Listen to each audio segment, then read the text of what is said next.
Cuando hablamos de cómo obtener buenas notas, nos centramos en la cantidad de horas que tenemos que dedicar al estudio. Todos hemos tenido la triste situación de que gastamos mucho tiempo estudiando en un tema para que nos vaya mal en un examen, o al contrario, que nos vaya muy bien y que tengamos muy buena nota, pero pasados 6 meses o un año no recordemos lo que tendríamos que saber porque tuvimos buena nota en ese examen o en esa materia. Y cuando buscamos las diversas técnicas para estudiar, nos encontramos ante algunas que no se adaptan a nuestro estilo de vida o que requieren mucho más tiempo del que tenemos disponible. Evidentemente, si disponemos al día de 6 horas para estudiar autónomamente, pues no nos vamos a concentrar en buscar el método de estudio más efectivo para nosotros, porque pues tenemos mucho tiempo disponible para eso. Pero la realidad es que muchos de nosotros tenemos solamente entre 1 y 3 horas al día para estudiar. Así que ese tiempo que pasemos concentrados en eso tiene que ser de lo más productivo y eficiente posible. Y esto nos lleva al primer punto que quiero abordar, que es entender el porqué de las cosas para tener un aprendizaje efectivo. Y quiero comenzar preguntándote, ¿por qué estudias de la manera en que lo haces? ¿Por qué decides estudiar un tema y otro dejarlo por fuera? ¿O por qué decides estudiar con una técnica y no con otra? Es importante encontrar ese criterio que determina que tú abordes un tema de estudio de manera profunda y que otro lo abordes de manera superficial. Y también el criterio de que tú escojas una técnica de estudio que funciona muy bien para ti y que no escojas otra porque sabes que no te ha dado resultados. Y retomando el por qué estudiamos algunas temáticas y otras no, un aspecto fundamental es entender el fundamento teórico de cada cosa práctica, porque lo que hacemos muchos de nosotros es concentrarnos y profundizar mucho en la práctica porque obviamente es más atractiva y dejamos de lado la teoría. No entendemos la relación que hay entre eso que aplicamos en las aulas y lo que tenemos que aplicar en el mundo real. Pero lo importante es no quedarnos en lo superficial, en aplicar simplemente como un robot que solo ejecuta instrucciones automáticas, sino tenemos que entender cómo funcionan las cosas y el porqué de los fenómenos. Ir más allá que simplemente hacer práctica y entender el fundamento de cada proceso. Cuando comprendas esa relación entre la teoría y la práctica, se te va a hacer mucho más fácil memorizar y retener la información, porque vas a conectar distintos conocimientos de una misma área. Y hablando de conectar estas dos áreas, la teoría y la práctica, también es importante conectar materias. Y esto es mucho más fácil cuando estás en la universidad, porque cuando estás en el colegio ves distintas materias que pertenecen a diversas áreas que muchas veces es difícil encontrar una relación o un puente que relacione esas dos áreas del conocimiento. En cambio, cuando limitas esas materias a una sola temática, que es lo que pasa en la universidad cuando escoges una carrera, pues es muy fácil encontrar una relación entre cada una de las materias que ves. Puedes encontrar cómo relacionar algunos fundamentos de química orgánica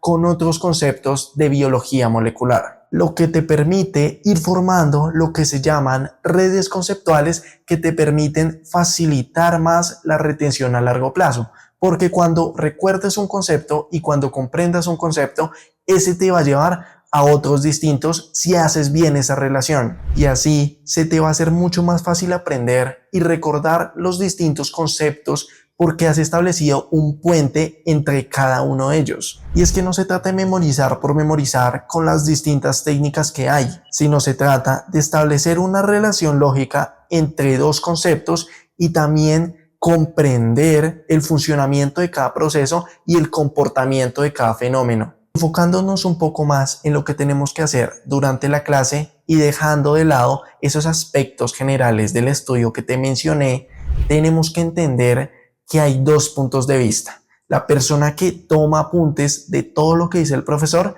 y la persona que no toma nota. Y obviamente hay muchos puntos medios en estos dos extremos, pero lo que te debe quedar claro es que ni uno es mejor que el otro ni es peor, sino que debes tener en cuenta lo que te funcione de mejor manera a ti, y para ello debes saber algunos aspectos. Y vamos a empezar iniciando con nuestro amigo que siempre toma nota. Lo primero que debe de tener en cuenta esta persona es que no va a ir al 100% con la clase, va a ir con un delay, con un retraso, así como sucede en los videojuegos. Porque va a estar pensando en qué fue lo que dijo el profesor, en si lo está anotando de manera correcta, estar pensando en la caligrafía, en la ortografía de sus apuntes y en lo bonitos que se ven. Lo segundo es que puede ser que no los vaya a usar esa persona, y te pongo mi ejemplo. En mi universidad, la mayor parte de los profesores suben las presentaciones con las que se basa la clase, y por más que uno jerarquice y quiera anotar lo esencial de la presentación y de lo que está diciendo el profesor, evidentemente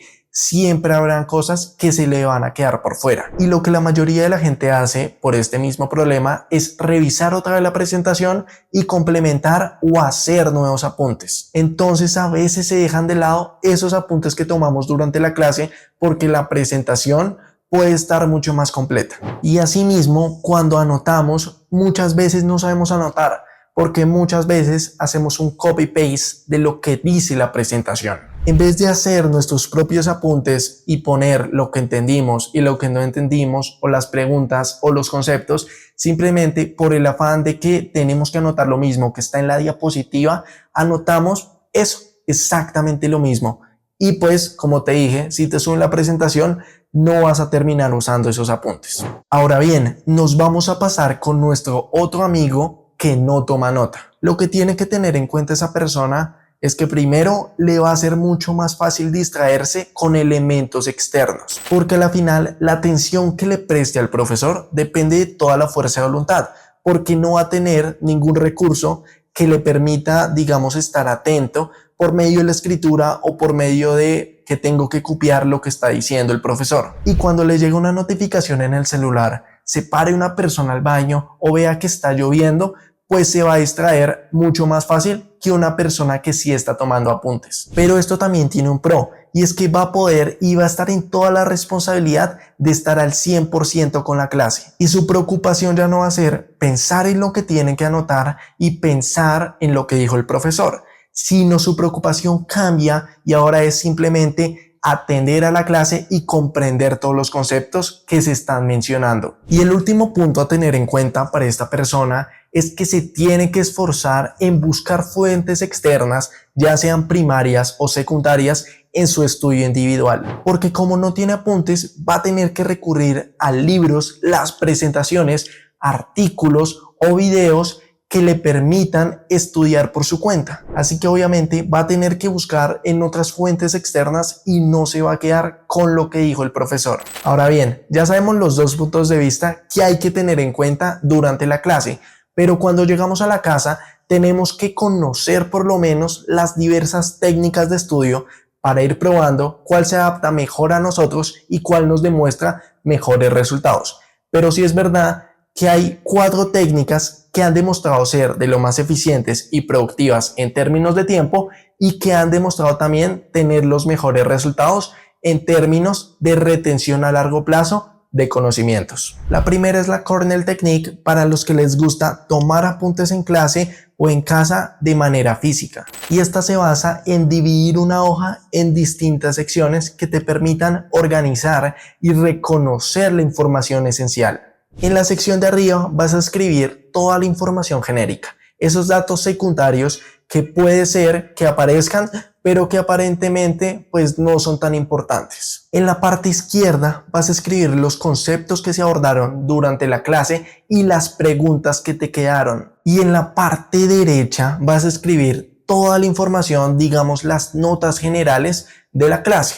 Pero aquí yo te voy a dar un plus y una recomendación para que tomes nota en este apartado derecho. Y es hacer una estructura jerárquica en la que organice la información de general a particular, comenzando por la tesis en la que se basó la clase, de las que se desprenden unas ideas secundarias, unas ideas que apoyan esa tesis, pero que son más particulares, y de esas ideas probablemente se desprenden algunos argumentos, algunos ejemplos, algunas analogías que se usaron para argumentar esas ramas. Y por último, la sección de abajo es la sección de resumen, en la que vas a anotar simplemente lo que te quedó y lo que aprendiste de la clase. ¿Y para qué sirve esta forma de anotar? Si lo haces durante clase, vas a tener que estar concentrado en cada cosa que dice, porque tu mente va a estar pensando en si lo tengo que anotar y en qué parte lo debo anotar. Así que las distracciones no te deben preocupar si usas este método de estudio. Y si lo haces después de la clase, en la casa, en la biblioteca,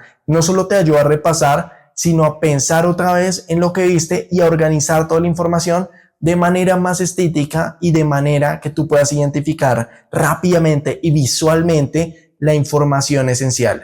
La segunda técnica es la revisión espaciada o la spaced repetition, que se basa en reducir el tiempo de cada sesión de estudio para que puedas distribuir esas sesiones de revisión a lo largo de la semana. Y para entender un poco la efectividad de esta técnica, tienes que saber en qué se basa la curva del olvido. Y yo te la voy a explicar por medio de las distintas dosis que te tienen que aplicar en una vacuna. Probablemente te habrás dado cuenta de que algunas de las vacunas que tienen, pues te las aplicaron con distintas dosis. Y el espacio entre esas dosis, que es usualmente entre 1, 3 meses o un año, no es al azar. Se te aplica la misma vacuna cada cierto tiempo para reforzar la memoria de tu cuerpo, de tu sistema inmune ante un virus, ante una bacteria que codifican para una enfermedad. Entonces, cada vez que se le está olvidando a tu cuerpo cómo es ese virus, cómo es esa bacteria, pues una vacuna. Y así generan una retención, una memoria a largo plazo. Pasa lo mismo en nuestro cerebro cuando estudiamos. Si un día estudias un tema, probablemente lo recordarás por los próximos 4 días, pero se te va a olvidar. Esa es la curva del olvido. Lo vuelves a estudiar a la semana y lo vas a recordar esta vez por 2 semanas. A las 2 semanas lo vuelves a estudiar y lo vas a recordar esta vez por 1 mes o 2 meses. Y a los 2 meses lo vuelves a estudiar y lo vas a recordar por mucho más tiempo.